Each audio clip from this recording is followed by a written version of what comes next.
해를 내리고 주님이 함께 계셔. 내가 시험만 하여 괴로울 때도 주님이 함께 계셔. 아멘. 기뻐 찬양하세. 할렐루야 할렐루야 할렐루야 할렐루야. 우리 모두 찬양 할렐루야 할렐루야. 주님 나와 함께 계시. 내가 은밀한 곳에서 내가 은밀한 기도할 때도 주님은 함께 계셔. 내가 아무도 모르게 선한 일 할 때도 주님은 함께 계셔. 아멘. 기뻐 찬양하네. 할렐루야 할렐루야 할렐루야 할렐루야. 우리 모두 찬양 할렐루야 할렐루야. 주님 나와 함께 계신 힘이 없고 연약한 힘이 없고 연약한 사람들에게 주님은 함께 계셔. 세상 모든 형제와 자매들에게 주님은 함께 계셔. 기뻐 찬양하네. 할렐루야 할렐루야 할렐루야 할렐루야. 우리 모두 찬양 할렐루야 할렐루야. 주님 나와 함께. 다시 한번. 내가 어둠 속에서 내가 어둠 헤매고 주님이 함께. 내가 시험당하여 괴로울 때도 주님이 함께 계셔. 기뻐 찬양하네. 할렐루야 할렐루야 할렐루야. 우리 모두 찬양 할렐루야 할렐루야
김연아 못 살아 김연아 못 살아 전능의 왕 영원한 내 아버지 영광의 왕 영원한 내 아버지 전능의 왕 아멘. 전능의 왕 못 살아 못 살아 그의 이름에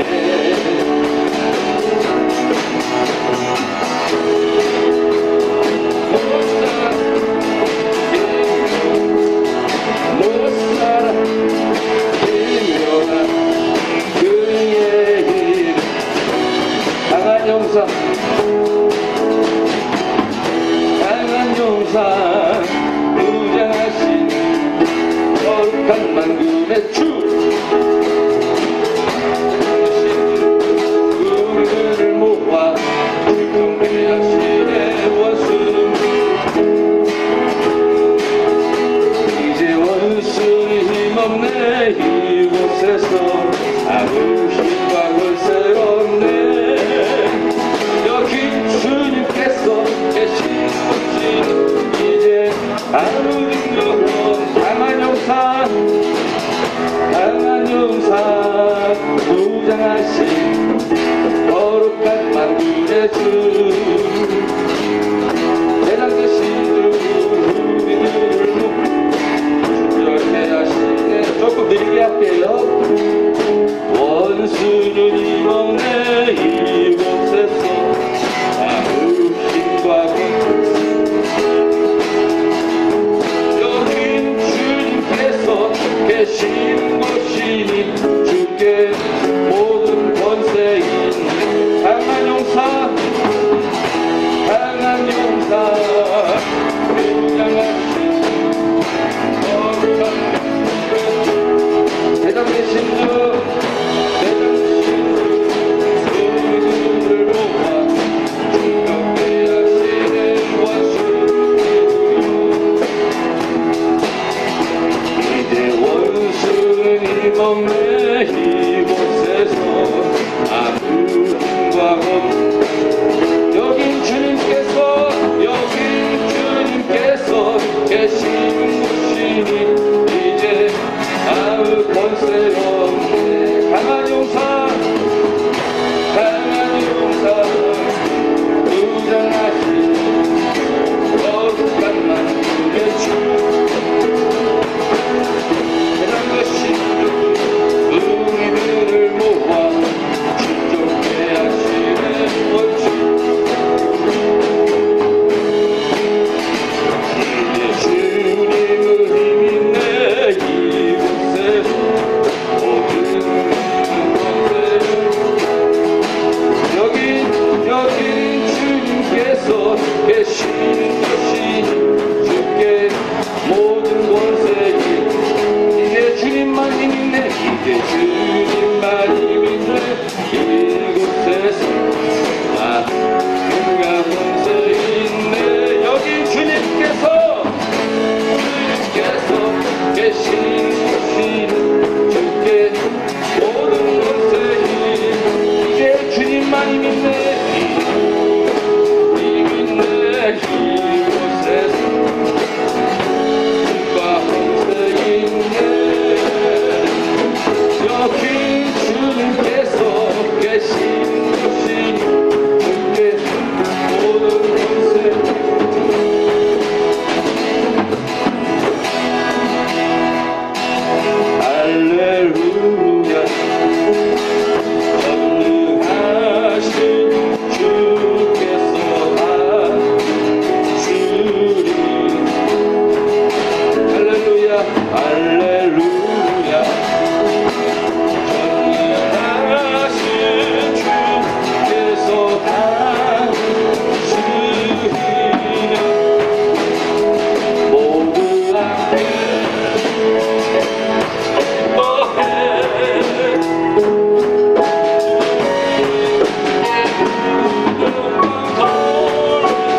사형처럼 오늘 이 예배를 사람이 주관하는 것이 아니라 하나님께서 다스리시고 하나님께서 인도하시고 그리하여 우리는 감사하며 기뻐하는 은혜로운 예배되게 하여 주옵소서.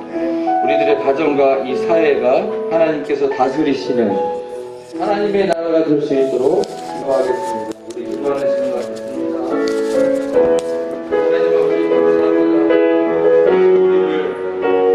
감사합니다. 우리를 인도하시고 주께서 다스리시고 인도하여 주옵소서. 하나님 감사합니다.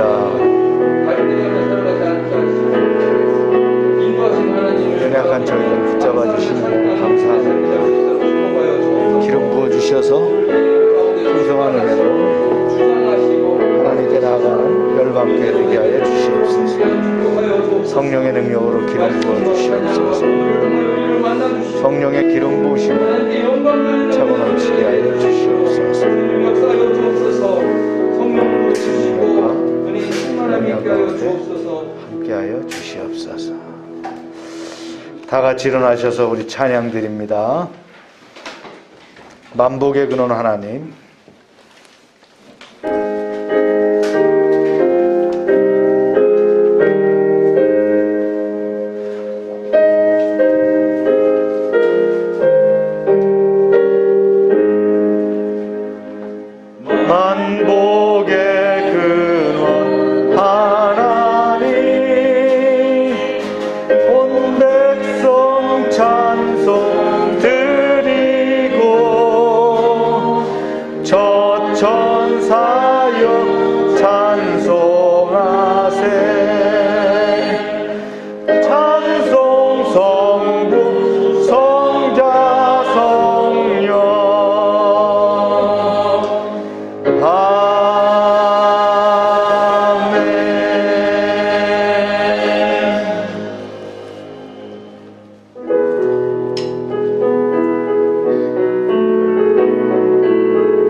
같이 묵도하시겠습니다.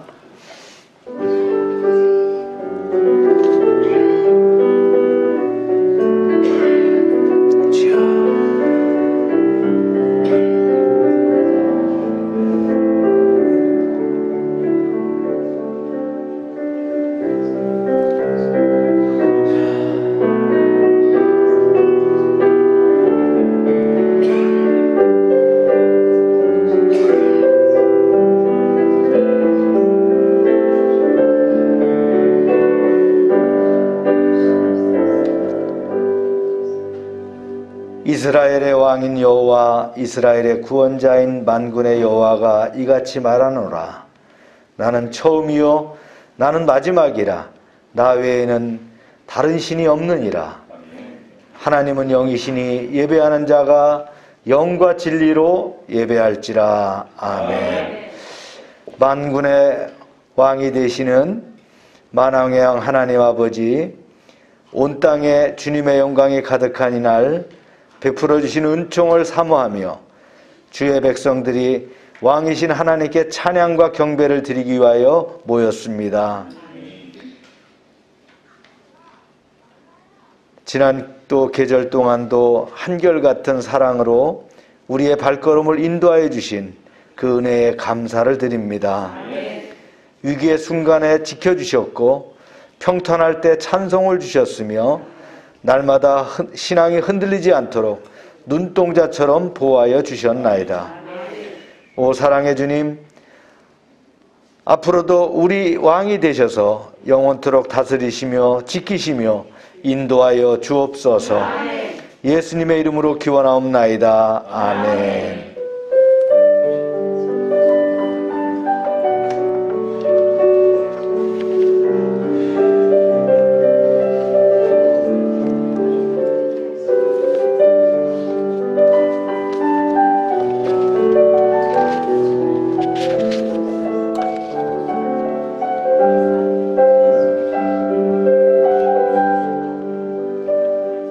전능하사 천지를 만드신 하나님 아버지를 내가 믿사오며 그 외아들 우리 주 예수 그리스도를 믿사오니 이는 성령으로 잉태하사 동정녀 마리게 나시고 본디오 빌라도에게 고난을 받으사 십자가에 못 박혀 죽으시고 장사한 지 사흘 만에 죽은 자 가운데서 다시 살아나시며 하늘에 오르사 전능하신 하나님 우편에 앉아 계시다가 저리로서 산 자와 죽은 자를 심판하러 오시리라. 성령을 믿사오며 거룩한 공회와 성도가 서로 교통하는 것과 죄를 사해 주시는 것과 몸이 다시 사는 것과 영원히 사는 것을 믿사옵나이다. 아멘. 자리에 앉으시기 바랍니다.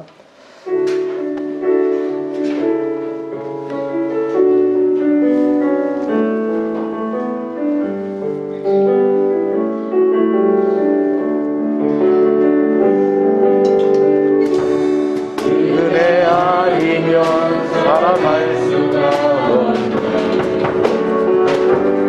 고흥마저도 다 주의 것이니 세상 평안과 위로 내게 없어도 예수뿐이네. 은혜 아니면 살아갈 수가 없네. 마저도 다 주의 것이니 세상 평안과 위로 내게 없어도 우리 예수뿐이네.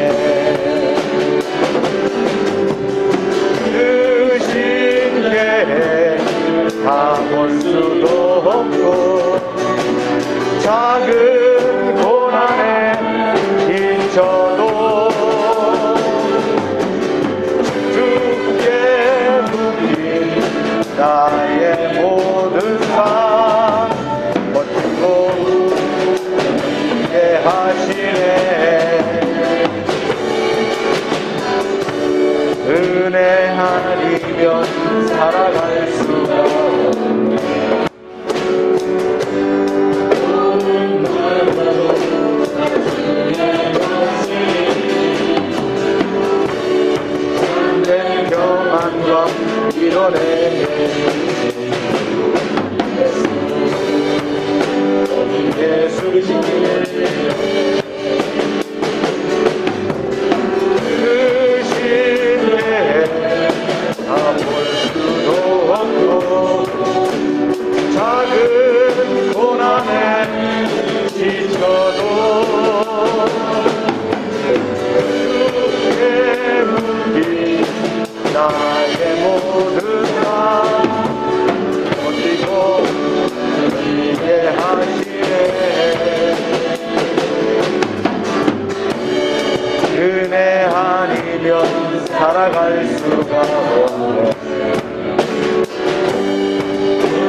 주께 맡기리. 참된 평안과 위로 내게 주시니 예수뿐이네.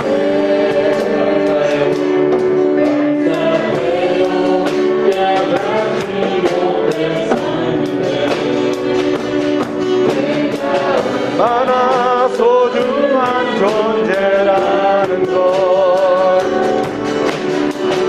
처음부터 지금까지 하나님의 사랑은 항상 나를 향하고 있었다는 것. 고마워요. 그 사랑을 가르쳐준 당신께, 허락하신 당신께 그리스도의 사랑을 더더욱 섬기며 이제 나도 세상에 전하리라. 그 사랑받기 위해 그리고 그 사랑 전하기 위해 주께서 택하시고 이 땅에 심으셨네. 또 하나의 열매를 바라시며 사랑받기 위해 그리고 그 사랑 전하기 위해 택하시고 이 땅에 심으셨네. 또 하나의 열매를 바라시며 또 하나의 열매를 바라시며. 이 시간 우리 합심해서 기도합니다. 코로나 가운데 지켜주신 은혜 감사하면서 또 우리 열방께 속한 모든 지체들과 사업장들을 위해서 기도합시다. 또 참비선교회를 위해서 기도해 주시고요. 오늘 다니엘 기도회 마무리됩니다. 그간 받은 은혜 또 누리길 원합니다. 함께 기도하겠습니다. 주여 합니다. 주여.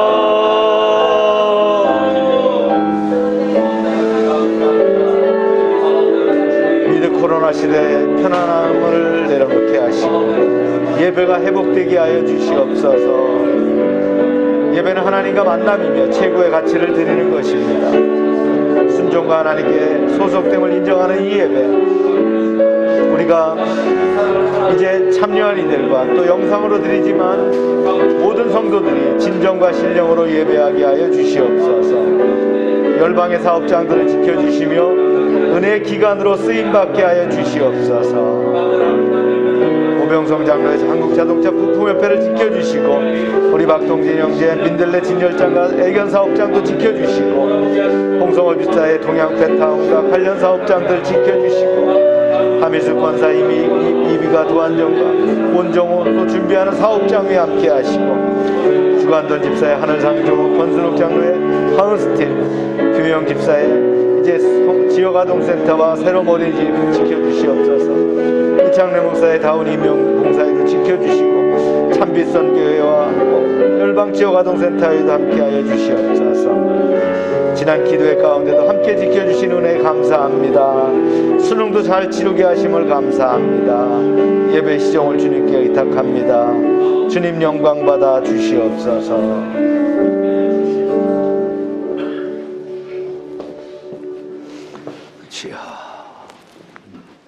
오늘도 주님 앞에 왔습니다. 날마다 거룩하여지고 아버지 되는 은혜를 예배 시간 되도록 성령으로 부어 주시옵소서. 아멘. 다니엘 기회를 통하여 간증과 말씀으로 힘을 얻게 하시고 복잡한 이 사회에서 다시 한번 하나님의 은혜를 사모하도록 인도해 주시니 감사합니다. 아멘. 이 시대에 우리가 어떤 모습으로 서야 할지 무릎 꿇게 하시고 가정에서, 직장에서, 사회에서 믿음의 사람으로 바로 서게 하여 주옵소서. 아멘. 그리하여 믿음과 공평과 정의로운 모습으로 믿음을 전할 수 있는 자녀 되게 하여 주옵소서. 아멘. 코로나로 인하여 많은 성도들이 낙심하고 무의지 힘쓸 수 없는 상황을 보게 됩니다. 그래도 여전히 하나님의 사랑을 남기셔서 다시 한번 이 땅에 초대교회와 같은 성령의 강한 역사가 일어나도록 인도하여 주옵소서. 아멘. 우리 교회가 부흥하게 하여 주옵소서. 선교지마다 하나님의 역사가 그럴 듯 일어나게 하여 주옵소서. 찬양하는 가정 되게 하시고 직장이 곧 찬양하는 장소가 되게 하여 주옵소서. 아멘. 우리는 매일 주를 위해 산다고 고백하고 찬양합니다. 그러나 부끄럽습니다. 회개합니다. 새로워진 역사가 있기를 기도합니다. 아멘. 그래도 우리의 고백이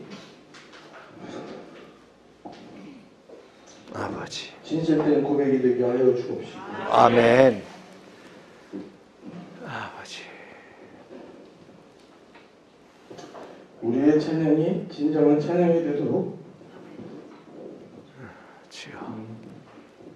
은혜로 함께하여 주옵소서. 아멘.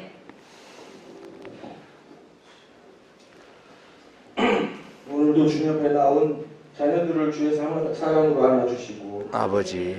주의 사랑으로 감동되는 시간 되게 하여 주옵소서. 아멘. 주님의 그 큰 사랑을 주여.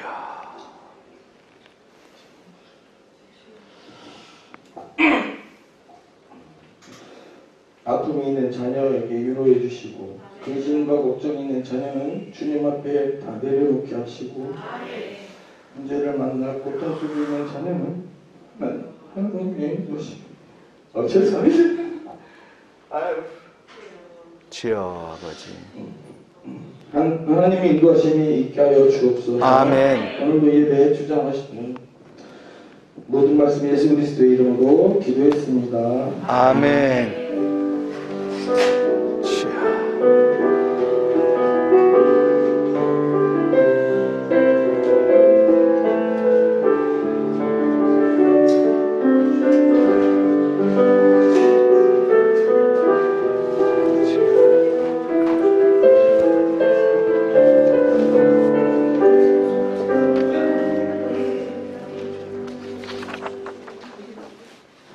광고 시간입니다.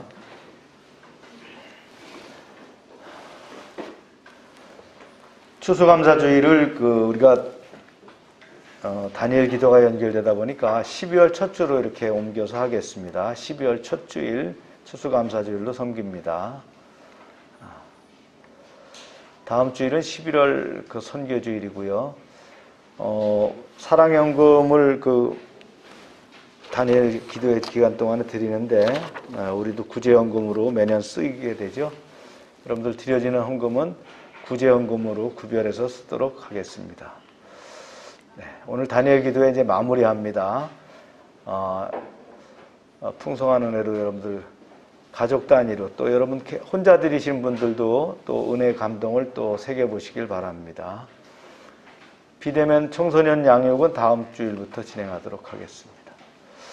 충청지방의 기획위원회가 23일 날 모입니다. 제가 가겠습니다.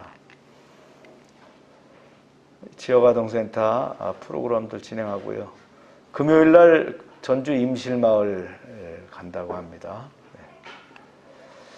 찬빛선교회 진행되고 있고요.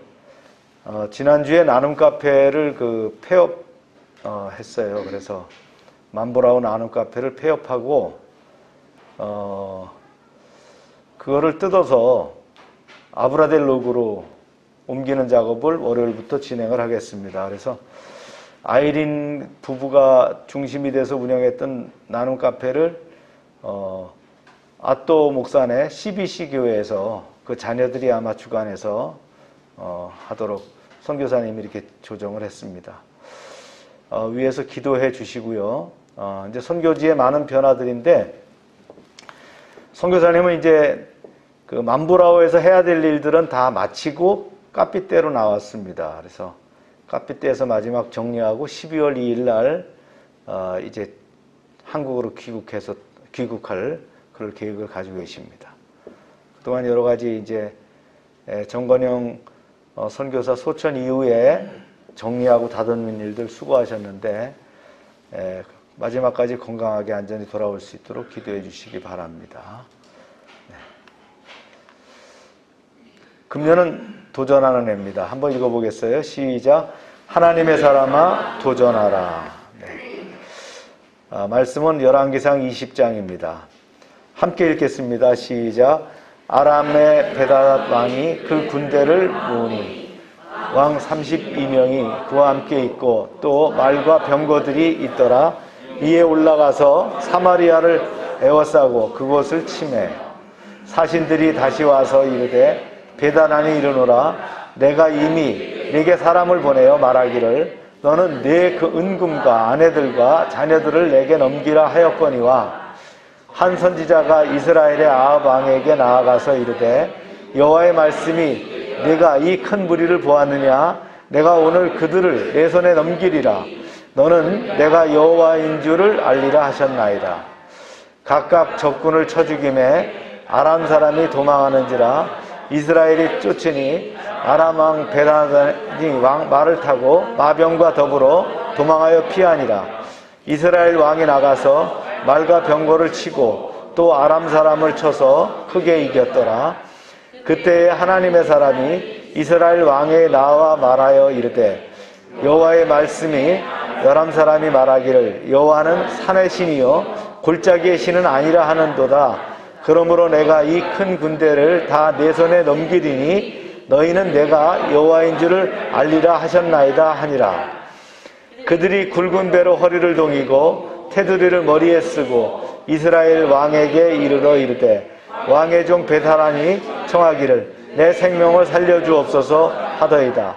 아합이 이르되 그가 아직도 살아있느냐? 그는 내 형제니라. 그가 왕께 아뢰되 여호와의 말씀이 내가 멸하기로 작정한 사람을 내 손으로 놓았은즉 내 목숨을 그의 목숨을 대신하고 내 백성은 그의 백성을 대신하리라 하셨나이다. 아멘. 우리 말씀을 위해서 기도합니다. 하나님 아버지, 오늘도 말씀을 주셨습니다. 저희가 즐겨 말씀을 받게 하시고 말씀에서 하나님께서 강조하시는 그런 뜻과 의지를 저희가 받아들이는 귀한 시간 되게 역사하여 주시옵소서. 말씀이지만 이 말씀이 살아서 역사하시는 줄로 믿습니다. 말씀이 우리를 인도하여 주시고 말씀이 우리를 승리케 하여 주시옵소서. 예수님의 이름으로 기도합니다. 아멘. 오늘 열왕기상 20장 말씀입니다. 제가 말씀을 하나 둘 셋 결론 이렇게 안 내립니다. 이게 강해 설교를 하다 보니까 말씀이 문단마다 이렇게 뜻이 있어서 귀담아 듣지 않으면 놓쳐요. 그래서 제가 강조하는 포인트를 잘 들으시고요. 그 다음에 제가 이제 결론 부위보다는 기도할 때에 또 한번 다듬어 드리고 하니까 그 말씀을 이렇게 정리하시길 바랍니다. 오늘도 43절에 대한 말씀이니까 굉장히 긴 이야기입니다. 그래서 여러분들이 문맥을 놓치면 안 되고요. 문맥을 따라가면서 들으면 그 왕들의 이야기 또 그 가운데 하나님께서 예비하심을 여러분들이 인지할 수 있습니다. 17장, 18장, 19장까지는 줄곧 엘리야를 통해서 역사하셨던 하나님의 섭리하심을 다뤘습니다. 그리고 이제 내용 전개는 어떻게 되냐? 21장에서도 계속되는데 이러한 가운데 20장은 뭐가 나오냐? 아람왕 그 벳하단과 그 다음에 이스라엘 왕 아합 사이에 벌어지는 전쟁에 관한 이야기입니다. 이제 아람이 이제 도발을 했어요. 아람이 도발을 해서 두 차례에 걸쳐서 공격을 해 내려오게 됩니다. 아람은 대략 어디 아람이라고 합니까? 옛날에 아람을 수리아라고 했어요. 수리아. 시리아라고는 다릅니다. 수리아라고 하는 나라로 불렸어요. 아람. 그럼 아수리아하고는 다르냐? 다릅니다. 그럼 별개의 나라예요. 그래서 아람은 티그리스와 유프라데스강 그 상단 쪽에서 자라났던 사람들인데 대략 아람이 어디냐? 아브라함이 살았던 곳, 그쪽이 아람이었다 이렇게 생각하면 돼요. 그래서 저들은 이제 수도가 다메섹이었습니다. 그래서 나중에 저들은 이제 아수르에 밀려서 멸망하게 되는 거예요. 그래서 그 순서대를 좀 알아서 여러분들이 성경을 읽으면서 혼돈할 수 있는 것이 아람과 아수르 이렇게 혼돈할 수 있으니까 이제 나중에 아수르도 나오게 돼요. 우리가 배우면서 이 아람 나라가 이제 공격해 왔다 이런 걸 들으시면 됩니다. 엘리야를 통해서 말이죠. 하나님은 놀라운 기적을 베푸셨어요. 그런데도 아합 왕이 회개하지 않더라는 거예요. 그래서 아합 왕은 그 재임 기간 중에 엄청난 국가적 환란을 맞는데 그것이 뭐냐? 전쟁입니다. 전쟁은 누구에게 속했다고요? 하나님께 속했다 그러잖아요. 이스라엘의 숙적 아람 왕 벳하단이 대군을 이끌고 공격해 옵니다. 우상 숭배의 악행을 끊지 못하는 아합과 이스라엘 백성들이 스스로 돌아볼 기회를 뭘 통해서 주셨다고요? 전쟁을 통해서 주시는 거예요. 우리가 여기 잘 기억해야 됩니다. 하나님이 이렇게 하나님의 뜻을 이야기하시고자 할 때, 또 우리를 돌이키시고자 할 때 전쟁을 통해서 말씀하실 수 있다는 거예요. 말씀을 볼까요? 시작. 아람의 벳하단 왕이 그의 군대를 다 모으니 왕 32명이 그와 함께 있고 또 말과 병거들이 있더라. 이에 올라가서 사마리아를 에워싸고 그곳을 치며 벤하단이 32명의 왕들과 함께 공격했다. 이 아람이라고 하는 나라의 특징은 소수 나라가 모여서 연합된 나라가 아람입니다. 거기서 최고의 권력자가 벤하단이에요. 그가 이제 그 왕들과 함께 공격을 했는데 말과 뭘 갖고 왔다고요? 그 전차를 갖고 왔다는 거예요. 병거들이라는 건 말과 전차들을 가지고 왔다. 기마병, 기동화된 부대를 갖고 왔다는 거예요. 그러니까 이스라엘이 상대가 안 되겠죠. 게임이 안 된단 말이죠. 그래서 사마리아 성을 포위 공격했어요. 사마리아는 어디예요? 이스라엘의 북이스라엘의 수도입니다. 그렇습니다. 고대 전투에 있어서 성의 포위 공격은 공포 그 자체였단 말이에요. 성을 둘러싸고는 가만 냅두는 거예요. 음식 떨어질 때까지, 물 떨어질 때까지. 이때 벤하단이 사자를 보내서 아합 왕을 협박합니다. 일종의 뭐라고요? 심리전이죠. 이렇게 얘기합니다. 시작. 내 은금은 내 것이요 내 아내들과 내 자녀들을 아름다운 자도 내 것이니라. 아멘. 참 무서운 말이죠. 네가 가진 건 다 내 거야. 특히 너의 아내들도 내 거고 내 자녀들의 아름다운 자도 내 거야. 이런 말을 했다는 거예요. 아주 이미 승리를 한 것처럼 오만함을 말이죠. 넘치는 그런 협박을 하고 있는 거예요. 전쟁에는 대의명분이 있어야 되는데 이 벤하단의 전쟁은 뭐예요? 상대국의 재산과 여인들을 빼앗아 가겠다는 날강도 같은 그 심보뿐이라는 거예요. 이제 여기서 우리가 알 수 있는 게 뭐냐면 벤하단이 공격해온 이유는 뭐냐면요. 실질적으로 북이스라엘을 초토화시키려는 의도보다는 우리와 연합하자라고 겁주려고 데리고 온 거예요. 그래서 32명의 왕들과 함께 말과 병거를 가지고 와서 우리와 연합하자. 우리와 연합해서 이집트하고도 싸워서 이기고 지금 신흥 대국인 아수르하고도 싸워서 이길 수 있는 힘을 기르자. 이렇게 온 거예요. 그러나 아합은 이러한 무례한 협박에서 속 터지게 말이죠. 비굴한 모습을 보입니다. 이렇게 보였어요. 읽어볼까요? 이스라엘의 왕이 대답하여 말하기를 내 주 왕이여 왕의 말씀같이 나와 내 것은 다 왕의 것이니이다 하였더니 하나님을 외면하고 우상을 섬기고 자기 맘대로 살아온 사람들은 위기 앞에서 그 실체를 드러냅니다. 아합은 엄청난 대군의 포위 공격에 오금이 저려서 꼼짝도 못합니다. 이런 왕을 둔 이스라엘이 참 안쓰럽죠. 이런 굴욕적인 외교도 소용이 없어요. 제대로 싸워보지도 못하고 꼬리를 내리는 상대를 얕잡아 보지 않겠어요? 벤하단은 한술 더 떠서 더 강하게 밀어붙여요. 이렇게 밀어붙였어요. 내일 이맘때 내가 내 신복들을 네게 보내리니 그들이 내 집과 내 신복의 집을 다 수색해서 내 눈이 기뻐하는 것을 그들의 손으로 잡아가리라. 한술 더 떠서 이렇게 얘기했다.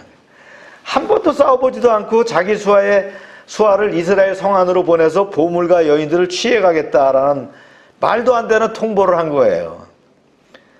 첫 번째 위협부터 강하게 거부했는데 겁쟁이 아합이 이 비굴한 태도로 꼬리를 내리니까 더 화를 자초하게 됐다는 거예요. 하나님은 무시하고 우상을 섬긴 아합이 대적 앞에서는 무서웠다는 무력함을 보이고 있는 거예요. 평소 그가 섬기던 우상 신들에게는 도움을 청할 엄두도 못 냈어요. 지도자가 제일 가운데 있으면 위기를 맞아도 헤어나지 못하는 무기력함을 나타내게 됩니다. 역사적으로 그랬다는 거예요. 죄는 인간을 비참하게 만듭니다. 세상에 단호하게 맞서지 못하고 굴복하는 아합의 모습은 하나님이 없는 인간의 실체를 그대로 보여주고 있더라는 거예요. 강하고 담대하려면 어떻게 합니까? 하나님께 온전히 순종하면 되는 거예요. 그렇지 않으면 사람에게 비굴하게 엎드리게 된다는 거예요. 네. 하나님께 믿음으로 담대히 나아가서 하나님을 붙잡게 되면 세상에 두려울 게 없어요. 이런 상황에서 비굴한 아합 왕조차도 벤하단의 두 번째 요구는 진짜 응할 수 없는 조건이잖아요. 그래서 어쩔 수 없이 장로들을 모아서 의견을 구합니다. 이때도 이제 아합은 아주 나약하고 비굴하게 얘기합니다. 읽어볼까요? 시작. 이에 이스라엘 왕이 나라의 장로를 다 불러 이르되 너희는 이 사람이 악을 도모하고 있는 줄을 자세히 알라. 그가 내 아내들과 내 자녀들과 내 은금을 빼앗으려고 사람을 내게 보냈으나 내가 그 거절하지 못하였노라. 참네. 참 부끄럽지 않습니까? 자기가 두려워서 거절하지 못했다는 말을 장로들 앞에서 하는 거예요. 그런데 오히려 장로들이 강경하게 주장합니다. 왕이시여, 그 말 듣지 마세요. 허락하지 마세요. 그래서 장로들이 왕보다 나아요. 이에 용기를 얻은 이제 아합 왕이 벤하단의 그 두 번째 요구를 거절합니다. 그런데 이 거절할 때 말투도 성경에 보면 벤하단을 가리켜서 뭐라고 합니까? 내주 왕이라고 합니다. 자신은 종이라고 낮춥니다. 하나님의 세우신 왕이 왜 종이에요? 다른 나라에 어떻게 종이 될 수 있어요? 장로들의 결의에 용기를 좀 내긴 했지만 아합은 아직도 속으로 떨고 있어요. 옛날에 그런 거 들었죠? 영화 시나리오에서 너 떨고 있니? 그러면서 나 떨고 있니? 그런 거 봤죠? 떨고 있더라는 거예요. 모세 때에도 가나안 땅을 정탐하러 갔던 각 지파의 젊은 리더들이 가나안 땅에 갔다 와서 그들을 보고는 뭐라고 합니까? 그들은 거인이라고 하고 자기는 뭐라 그래요? 우리는 우리 메뚜기 같습니다. 이게 낮은 자존감의 그 표상입니다. 자기를 메뚜기라고 생각하면 믿음대로 됩니다. 이건 겸손이 아니에요. 하나님의 자녀로서는 절대 가져서는 안 될 비참한 열등감이란 말이에요. 아합 왕의 대답을 들은 벤하단은 그렇다면 공격을 재개해서 사마리아를 잿더미로 만들겠다 이렇게 공언합니다. 사실 벤하단은 자신의 요구가 무리가 있다는 것을 잘 알고 있었어요. 어차피 전쟁을 하고 싶어서 나오긴 했지만 그냥 돌아갈 수는 없잖아요. 악한 세력과 싸움은 우리가 피하려고 한다고 피할 수 있는 것이 아니에요. 적이 이토록 무섭게 몰려오면 두려움을 억누르고 하나님만 의지하고 나가면 정면 승부할 수 있어요. 정면 승부할 때에 누가 싸워요? 하나님이 싸우시더라는 거예요. 하나님의 전쟁은 늘 하나님이 싸우셨어요. 그래서 피할 수 없는 싸움을 피해가면 어떻게 됩니까? 더 훗날 더 혹독한 대가를 치르게 된다는 거예요. 우리도 피하면 안 돼요. 북한이 뭘 한다고 자꾸 피하고 양보하면 안 됩니다. 어떻게 대통령을 갖다 삶은 소대가리라고 하는데도 아무 말도 안 하는데 나는 그 속을 잘 모르겠어요. 연평도에다가 말이죠. 그 포탄을 갖다 퍼버가지고 군인이 죽고 민간인이 죽는데도 아무 못하잖아요. 제가 합창의장 같으면 F15 떠가지고 당장 박살 내버렸을 거예요. 예. 한 번 붙는 거예요. 그때 붙었으면 끝났어요. 예. 결국은 어떻게 해요? 나중에 원자탄을 말이죠. 몇 개를 만들었는지 이런 상황이 되니까 비대칭 전령 가운데 있으니까 우리가 얼마나 어려워요. 베나단의 그 호원장담에 아합 왕은 마지막 자존심으로 이렇게 맞받아칩니다. 뭐라고 하냐면 이런 얘기를 해요. 갑옷 입은 자가 갑옷 벗은 자와 같이 자랑치 못할 것이라 하라. 이렇게 얘기했어요. 이건 뭐예요? 길고 짧은 것은 대봐야 한다. 한 번 붙어보기 전에는 아무도 승패를 장담할 수 없다. 갑옷 입은 자가 갑옷 벗은 자. 갑옷 입은 자는 지금 제 싸우려고 갑옷 한번 입어본 자 베나단이고 나는 싸워봤어. 이런 얘기하는 거예요. 쥐도 어떻게 합니까? 코너에 물리면 고양이를 문다고 하잖아요. 아합이 의외로 강하게 나오니까 이 베나단은 드디어 연합군에게 공격 진영을 갖추게 합니다. 베나단은 병력과 무기에 절대 우위를 믿고 오만하기 짝이 없었어요. 이제 적국 이스라엘의 전력과 자신의 전력을 분석해보면 자기네가 이긴다는 건 뻔한 거잖아요. 그런데 이들이 계산하지 못한 것이 있어요. 어떤 걸 계산 안 했어요? 이스라엘은 하나님이 계신다는 거예요. 우리에게는 하나님이 있다는 거예요. 아멘입니까? 우리에게는 세상에 없는 누가 있어요? 하나님 성령이 함께 계신다는 거예요. 할렐루야. 네, 주님 말씀하시죠. 사람이 마음으로 자기의 길을 계획할지라도 그 걸음을 인도하시는 자는 여호와시니라. 아멘입니까? 이제 베나단의 그 사신들이 아합의 의도를 전하자 연합한 왕들과 진중에서 술을 마시던 베나단은 말이죠 명령합니다. 전부 전투 대형을 벌려라 이렇게 얘기했어요. 그러니까 사마리아 성 앞으로 이제 전투 대형을 벌려가지고 몰려왔어요. 거긴 뭐 공성할 수 있는 그 성을 공격할 수 있는 장비와 그죠? 다 이런 것들이 준비돼 갖고 왔겠죠. 총 공격의 진영을 갖추는 적의 대군을 보면서 사마리아에 있던 이스라엘 그 사람들은 얼마나 쫄았겠어요. 이때 한 선지자 누굽니까? 하나님의 사람이 하나님의 말씀을 아합에게 전합니다. 읽어봅시다. 시작. 한 선지자가 이스라엘의 아합 왕에게 나가서 이르되 여호와의 말씀이 내가 이 큰 무리를 보느냐? 내가 오늘 그들을 내 손에 넘기리니 너는 내가 여호와인 줄을 알리라. 할렐루야. 하나님을 잘 믿지도 않고 우상숭배에 열심인 아합 왕과 백성들에게 왜 이런 승리의 약속을 주셨을까요? 하나님은 속도 없는가 봐요. 그죠? 하나님께서는 우상숭배에 빠진 아합과 이스라엘 백성들이 이번 기회를 통해서 다시 한번 여호와만이 참 하나님이심을 깨닫기를 원하셨다는 거예요. 그래서 전쟁을 일으키신 거잖아요. 하나님께서는 우상숭배에 빠진 이제 이 아합과 이스라엘이 지금 회개하기를 원하셨다는 거예요. 하나님은 채찍과 징계를 통해서도 우리에게 깨달음을 주시지만 뜻하지 않은 축복을 통해서도 깨달음을 주신다는 거예요. 이게 중요한 말이에요. 채찍과 징계로도 우리에게 깨닫게 하시지만 뜻하지 않은 축복을 주시는 거예요. 뭐예요? 미운 아이 떡 하나 더 주는 식이에요. 내 능력보다 더한 축복이 올 때 내가 노력한 것 이상의 열매를 거두게 할 때 우리는 자만하지 말아야 돼요. 내가 잘해서 그래. 내가 어떤 사람이야. 이렇게 하지 말라는 거예요. 겸손히 하나님께 돌아와야 됩니다. 뜻밖의 축복의 말씀에 힘을 입은 아합 왕은 하나님의 구체적인 작전도 묻습니다. 이렇게 물었어요. 시작. 아합이 이르되 누구를 통하여 그렇게 하시리까? 대답하되 여호와의 말씀이 각 지방 고관의 청년들로 하리라 하셨나이다.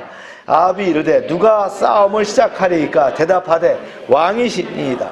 아합이 이에 각 지방 고관의 청년들을 계수하니 232명이요 그 외에 모든 백성 곧 이스라엘의 모든 자손을 계수하니 7,000명이더라.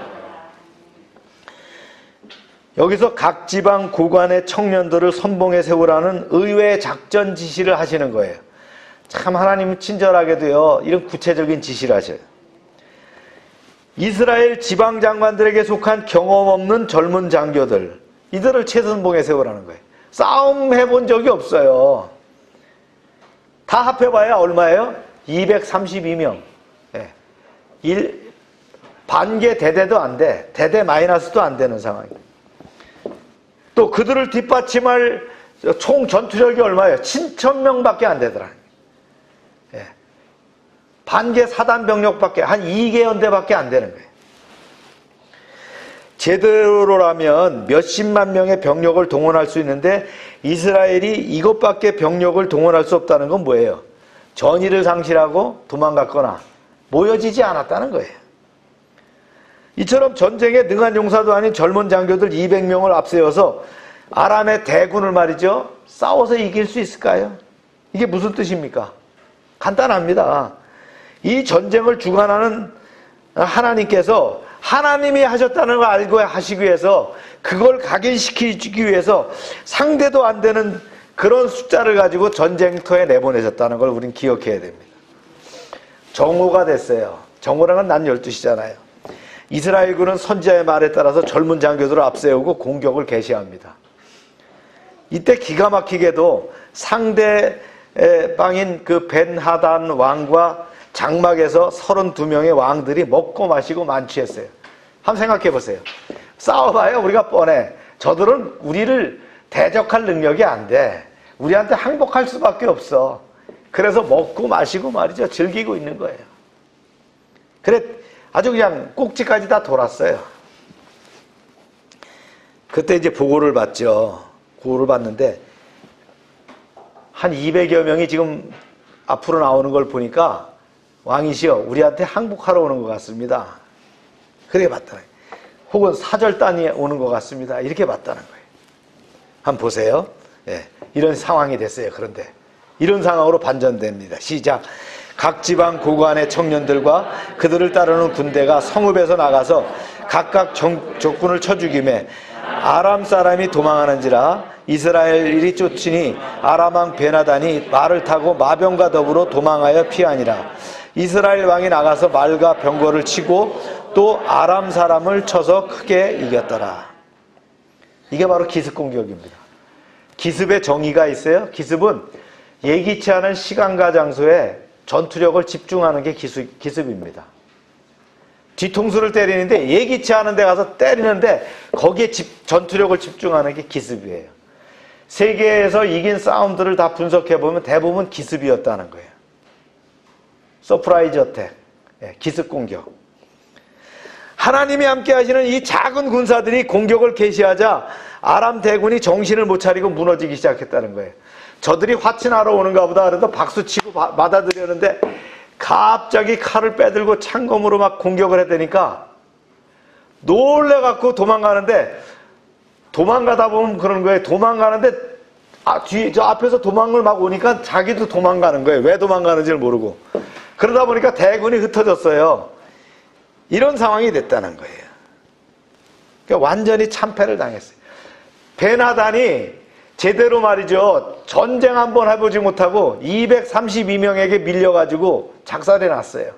그 뒤에 왕이 말이죠 7,000명을 데리고 나와갖고 그거를 말이죠 전과 확대를 시켜버렸대. 전과 확대라는 거는 이 돌파구가 생긴 거를 구멍을 뻥 뚫듯이 나가는 걸 전과 확대라고 하는 그런 작전을 수행했다. 할렐루야. 그런데 아직 안심할 수 없는 상황이에요. 이스라엘 군을 깔보고 하나님을 모른 까닭에 뜻하지 않은 패배를 당했지만 아직도 아람 왕의 세력은 강대했어요. 그래서 하나님의 선지자는 의외의 승리에 취해 있는 아합 왕에게 주의를 환기시킵니다. 이렇게 시켜요. 시작. 그 선지자가 이스라엘 왕에게 나와 이르되 왕은 가서 힘을 기르고 왕께서 행한 일을 알고 준비하소서. 해가 바뀌면 아람 왕이 왕을 치러 오리이다 하니라.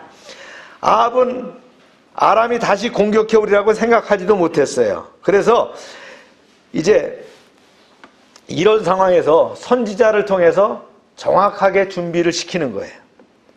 사랑하는 여러분, 우리가 한 번 승리했다고 말이죠, 여기에 승리에 도취하면 안 됩니다. 내가 일이 좀 잘 된다고 거기에 도취하면 안 된다는 거예요. 얼마나 이 경제라고 하는 건 시시각각으로 변하고 있어요. 아침 저녁으로 변해요. 시간 단위로 변하고 있잖아요. 그런 상황에서 우리가 생업을 하는데 마음을 놓을 수 있느냐는 거예요. 늘 하나님을 가까이 하며 하나님의 말씀 가운데 살면서 하나님의 인도함을 따라야 되는 거예요. 여리고성 보세요. 여리고성이 말이죠, 와장창 무너져가지고 승리하자 자만해가지고 말이죠, 조금만 가도 될 것 같아. 아이성 조그만 거 아니야. 그런데 거기서 박살났잖아요. 어처구니 없는 패배를 당한 아람 왕은 다시 한번 이를 악물고 독한 마음을 가지고 2차 침공을 준비했습니다. 객관적 전력으로는 전혀 질 수 없는 싸움이 졌기 때문에 그들도 자신들의 패배가 이스라엘 하나님 때문이라는 걸 깨달았어요. 그런데 그들의 상황 파악은 거기까지였어요. 그 다음 자기들 수준으로 하나님을 해석했다는 거예요. 보세요. 시작. 아람 왕의 신하들이 왕께 아뢰되 그들의 신은 산의 신이므로 그들이 우리보다 강하였거니와 우리가 만일 평지에서 그들과 싸우면 반드시 그들보다 강할지라. 당시 우상신들은 각각 전문 분야가 있었어요. 전문 지역이 정해져 있고요. 예를 들어서 헬라의 신 포세이돈은 어떤 신이었어요? 바다의 신입니다. 그 다음에 헬라의 신 아레스는 전쟁의 신이에요. 그 다음에 아폴로는 태양의 신이에요. 각각 신들을 부르는 용도가 달랐다는 거예요. 바다에서는 포세이돈을, 전쟁에서는 아레스를 불렀다는 거예요. 그 신들 중에 최고는 아폴로를 부르고 이런 식이었단 말이에요. 그래서 그들 생각에는 하나님도 그런 수준을 본 거예요. 이스라엘의 신이니까 산의 신이었을 것이다. 이스라엘은 산지가 많잖아요. 산의 신이었을 것이다. 우리가 산에 가서 싸웠으니까 그러지 평지에 가서 싸우면 이길 거야, 이렇게 판단했다는 거예요. 그래서 그들은 잃어버린 군대를 다시 재정비하고 말과 병거를 다시 확실히 준비합니다. 평지 전쟁을 준비했다는 거예요. 평원에서 전쟁할 수 있도록 준비해. 그러나 베나단이 아무리 군사력을 새롭게 준비해도 하나님 앞에는 아무 소용이 없는 거잖아요. 마침내 한 해가 가고요. 아람 왕의 군대가 2차 침공을 단행합니다. 이번에는 평야지대인 아벡으로, 지난번엔 사마리아로 갔는데 남쪽에 있는 아벡이라고 하는 평야지대로 갔어요. 쟤네가 나름대로 말이죠, 사마리아를 바로 들어간 게 아니라 사마리아를 차단하는 우회 공격을 했어요. 이걸 인터딕션, 후방 차단 전략을 한 거예요. 그리고는 그들을 유인해 냈단 말이에요. 이스라엘을. 나름대로 머리를 썼죠. 그런데 어떻게 합니까? 하나님은 아람군을 다시 한번 이스라엘의 손에 붙여주시겠다 약속하잖아요. 하나님은 산의 신이다라는 자기 마음대로 해석한 아람 군대를 하나님은 어떻게 합니까? 묵사발을 내시겠다라는 판단을 가지고 계셨다는 거예요. 자, 보세요.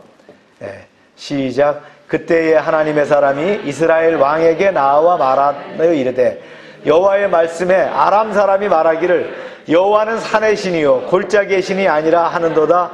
그러므로 내가 이 큰 군대를 다 내 손에 넘기리니 너희는 내가 여호와인 줄을 알리라 하셨나이다. 여기 하나님의 뜻이 있는 거예요. 내가 여호와라는 걸 너희가 알게 하기 위해서 승리를 주시겠다는 거예요. 이거 잊어버리면 안 돼요. 양군이 대치한 지 7일째 되는 날 드디어 이제 접전이 벌어졌습니다. 그 접전에서 이스라엘군이 아람군을 하루에 10만 명을 죽이는 엄청난 쾌거를 올립니다. 어떻게 평지에서 싸우는데 그들이 말과 병거를 가지고 싸우는데 이스라엘이 무기체계도 약하고 말이죠. 그런 기동군단이 없는데 어떻게 이겼어요? 하나님이 이기셨다는 거예요. 하나님이 하시게 했다는 거예요. 그들이 도주합니다. 아람이. 도주하다가 아벡 성으로 들어가요. 그런데 거기 가서도 성이 무너져갖고 2만 7천 명이 죽어요. 하루에 얼마가 죽었어요? 12만 7천 명, 13만 명이 죽었다는 거예요. 6.25 때 한국군 전사자가 대략 16만 명, 부상자 빼고요. 전사자만 16만 명이라니까 3년 반 전쟁에서. 그러면 3년 전쟁에서. 그러면 어떤 거예요? 실질적으로 하루에 죽은 것이 13만 명이라는 건 얼마나 큰 승리를 했다는 거예요.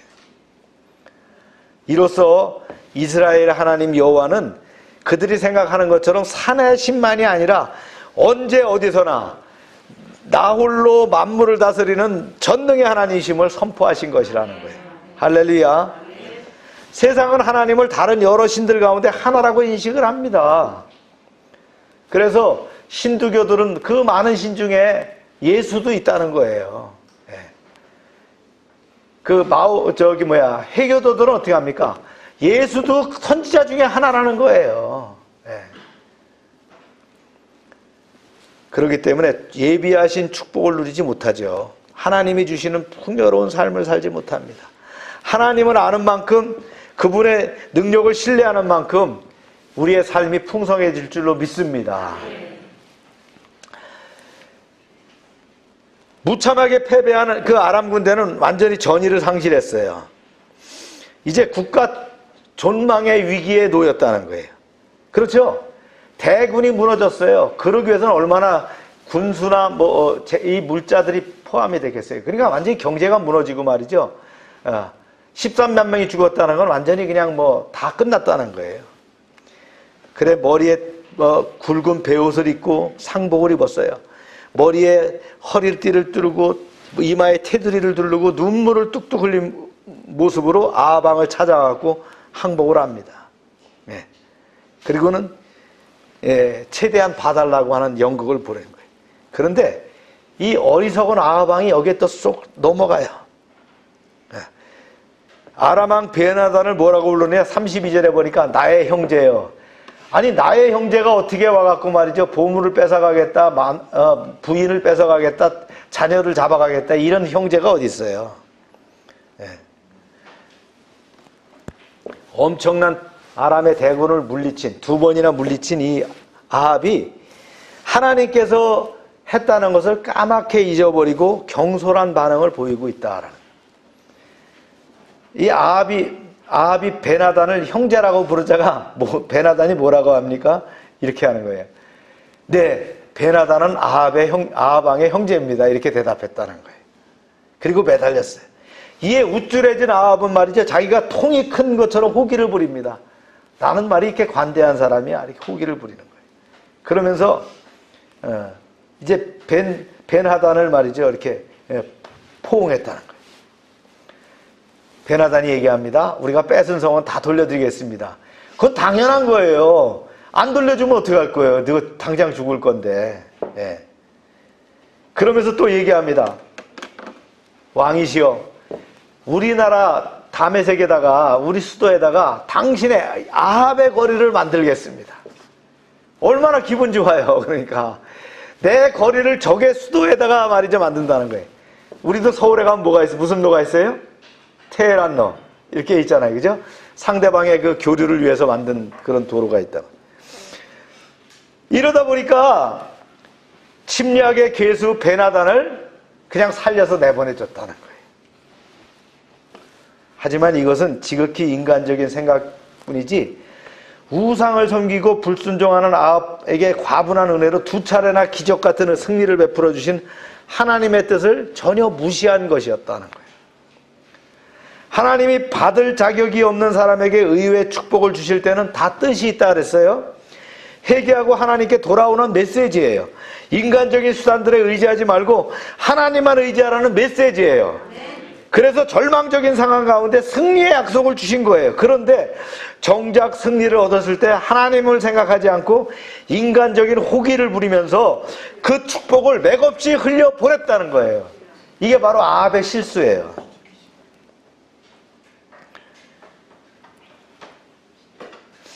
출애굽 첫 세대도 그랬어요. 가나안 땅에 들어가서 약속의 말씀에 믿음으로 화합하지 못했어요. 아무리 기쁜 소식이라도 믿음으로 화합하지 않는다면 그것은 무익할 뿐입니다. 그렇습니다. 우리의 아무리 큰 성공이라 할지라도 믿음으로 화답하지 않으면 그거는 무익한 거예요. 무익한 믿음이 된다는 거예요. 하나님의 약속은 우리의 믿음으로 말미암아 실제화되는 거예요. 따라합시다. 하나님의 약속은 우리의 믿음으로 말미암아 실제화가 된다. 네. 하나님의 말씀에 믿음으로 화답하면 그리스도 안에서 약속한 안식에 들어갈 수 있는 거예요. 엔드 스테이트 끝까지 가야 되는 거예요. 중간에 자르지 마세요. 여기가 끝이라고 생각하지 마세요. 거기서 호기를 부리면서 내가 벌 만큼 벌었어. 난 가질 만큼 가졌어. 난 이제 평안하게 살아도 돼. 내가 살아온 게 얼마나 힘들었어. 하나님이 나에게 이거 나에게 주신 거 아니겠어? 아닙니다. 하나님이 부르는 그날까지 믿음으로 달려가야 되는 거예요. 긴장을 늦추지 말아야 돼요. 예. 아방은 하나님이 막강한 적을 자신에게 손에 붙이시겠다는 그 약속의 믿음을 끝까지 붙잡지 못했다는, 뜻밖의 승리와 상대의 비굴한 굴복에 잔뜩 고무돼 갖고는요 인간적인 타협을 하고 버리고 말았어요. 이것이 재앙의 원인입니다. 이렇게 살아남은 아람, 이렇게 살아남은 왕은 어떻게 돼? 두고두고 이스라엘을 괴롭히는 올무가 되었다는 거예요. 아합이 이렇게 어리석은 결정을 하게 된 건 뭐예요? 하나님을 알지 못하는 영적인 무지 때문입니다. 말씀 볼까요? 시작. 육에 속한 사람은 하나님의 성령의 일을 받지 아니하니 저희에게는 미련하게 보이며 또 깨닫지도 못하나니 이런 일은 영적으로라야 분별함이니라. 이게 한마디로 뭐예요? 영적으로 무지하면 하나님의 축복을 받고도 그 의미를 이해하지 못한다. 축복을 완전히 누리지 못할 것이다 라는 거예요. 여러분, 우리가 20일간 그 많은 사람들의 간증을 들었습니다. 그죠? 거기서 한마디로 이렇게 얘기하면 어떤 내용이에요? 성령 받은 사람이 그 성령의 인도하심에 따라서 큰 은혜의 삶을 살았다는 거 아니겠어요? 네. 이거 우리 놓치면 안 됩니다. 우리가 20명이 나와서 간증을 하는데 우리가 느끼면서 뭔가 뭐 굉장히 고생도 많이 하고 수고는 많이 한 것 같은데 뭔가 우리가 텁텁하지? 왜 그런지 아세요? 성령 받지 않았어요. 그 양반이. 성령을 안 받은 사람이 자기가 이렇게 고생했다, 내가 이렇게 헌신했다, 이게 최선을 다했다라고 하니까 텁텁한 거예요. 근데 별거 아닌 것 같은데 내 눈에 눈물이 나면서 공감이 되고 뜨거워지는 건 뭐예요? 그 사람이 성령 받은 것을 우리에게 전했기 때문이에요. 성령 빼놓으면 안 꼽는 찐빵입니다. 네. 왕임은 뭐예요? 성령을 모르니까, 하나님의 뜻을 모르니까 결국은 지 맘대로 해석을 해가지고 가장 큰 승리를 얻었지만 그것이 바로 불행의 씨앗으로 올무로 남게 되었다는 거예요. 그래서 예수님 뭐라고 말씀하셨어요? 진주를 돼지에게 던지지 말아라. 네.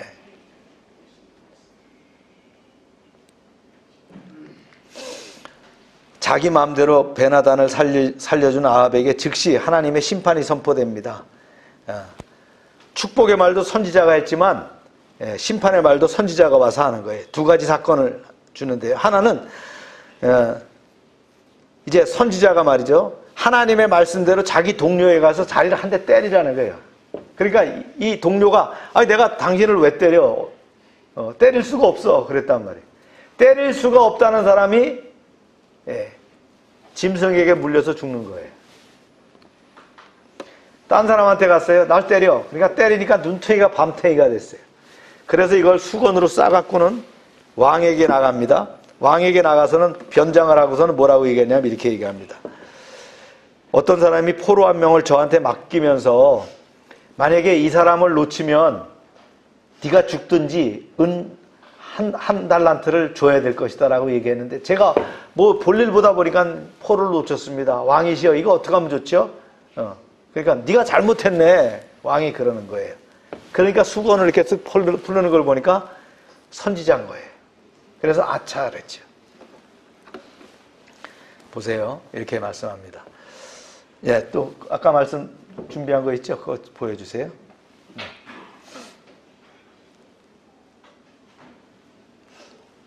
시작.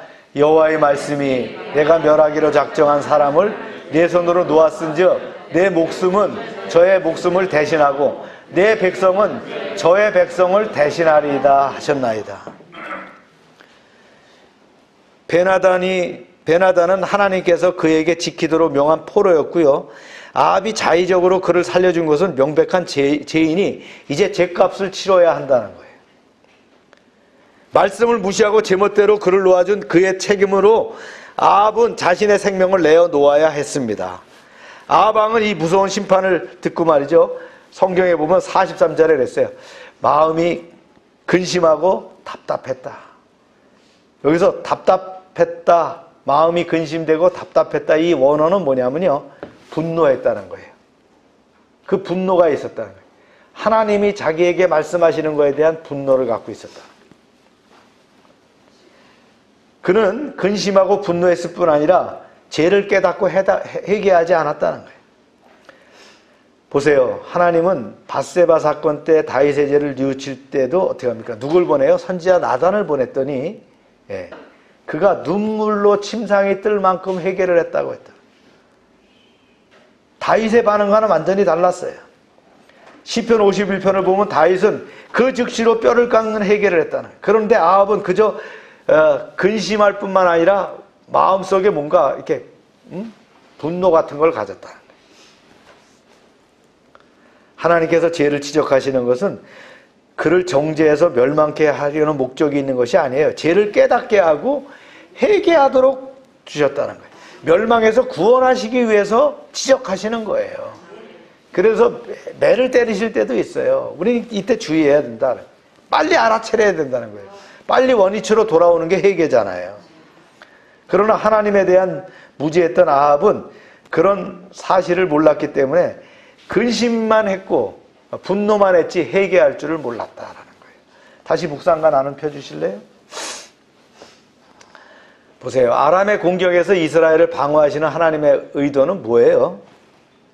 미운 놈 떡 하나 더 줬다는 거예요. 회개하라고 말이죠. 방법을 하나 더 주셨다는 거예요. 은혜를 주시기 위해서 전쟁을 일으키셨어요. 아람의 전쟁에서 이긴 아합의 실수는 그 결과 어떻게 됐습니까?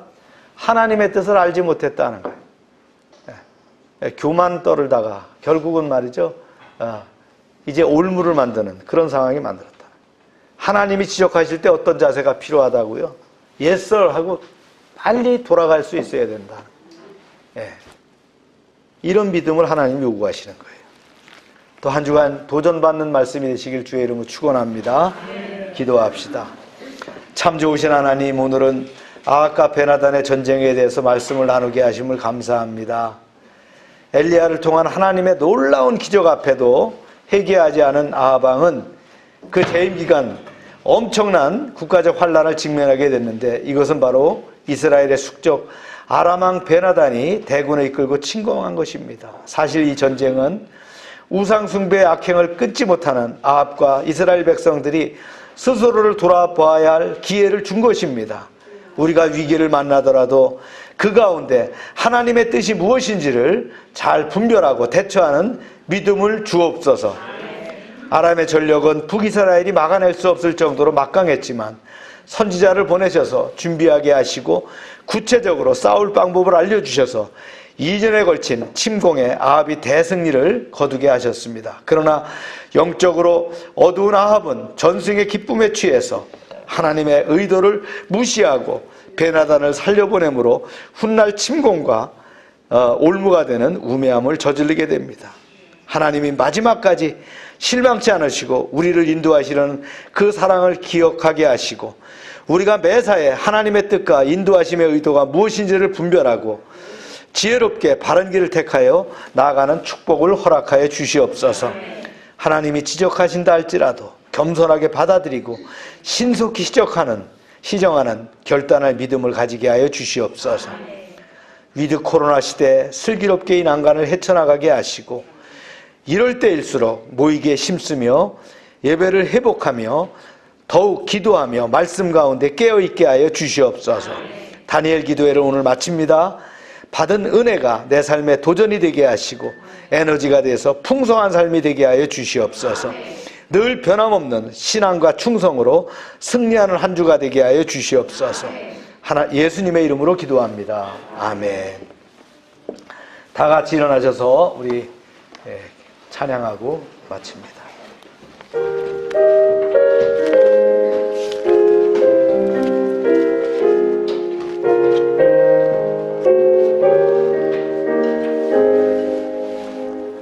성전을 떠나가기 전 머리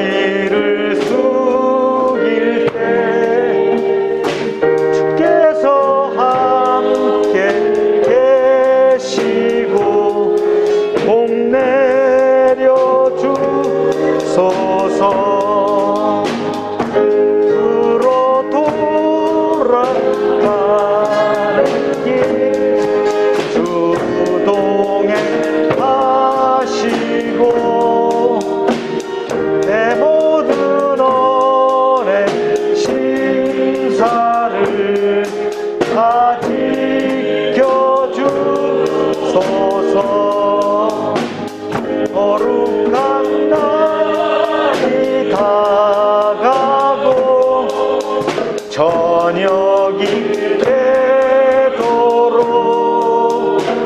주 우리 맘에 빛대사 늘 계시옵소서. 아멘. 하나님, 치료를 위해서 기도합니다. 우리의 육신과 심령의 연약함을 고쳐 주시옵소서. 주님의 피 묻은 손으로 안수하셔서 우리를 회복시켜 주시옵소서. 예수 이름으로 명령하노니 질병은 떠나갈지어다. 약한 것은 회복될지어다. 주님 능력의 손으로 만지셔서 우리의 상처가, 우리의 심령의 상함이 회복되게 하시고 질병이 떠나가는 역사가 있게 하여 주시옵소서. 날마다 넘치게 하시는 아버지 하나님의 크신 은혜에 감사드리며 저희들에게 주신 것을 구별하여 드립니다. 약속의 말씀대로 10의 1조를 드릴 때 저들의 가정과 사업장에 복을 쌓을 곳이 없도록 채워 주시옵소서. 황충을 금하여 주시옵소서. 이제 과실이 기한 전에 떨어지지 않도록 보호하여 주시옵소서. 이제 하나님, 감사와 이제 예물을 드립니다. 약정헌금을 드립니다. 선공금을 드립니다. 이제 또 이제 여러 가지 형태로 하나님께 드려지는 그런 손길을 축복하셔서 100배로 응답받게 하여 주시옵소서. 하나님의 말씀을 삼가 듣고 순종하면 그 모든 복이 우리에게 그대로 미칠 줄로 믿습니다. 성읍에서도 복을 받고 들에서도 복을 받고 몸의 소생과 토지의 소산과 짐승의 새끼와 우양의 새끼가 복을 받으며 광주리와 떡반죽 그릇이 복을 받으며 들어와도 복을 받고 나가도 복을 받게 하여 주시옵소서. 대적이 일어나 우리를 치러할지라도 한 길로 왔지만 7길로 도망가는 그런 은혜의 역사가 있게 하여 주시옵소서. 이제 저희가 드리는 이 물질 하나님이라는 데 귀하게 쓰여지게 하시고 쓰이는 곳마다 놀라운 하나님의 영광과 역사하심이 드러나게 하여 주시옵소서.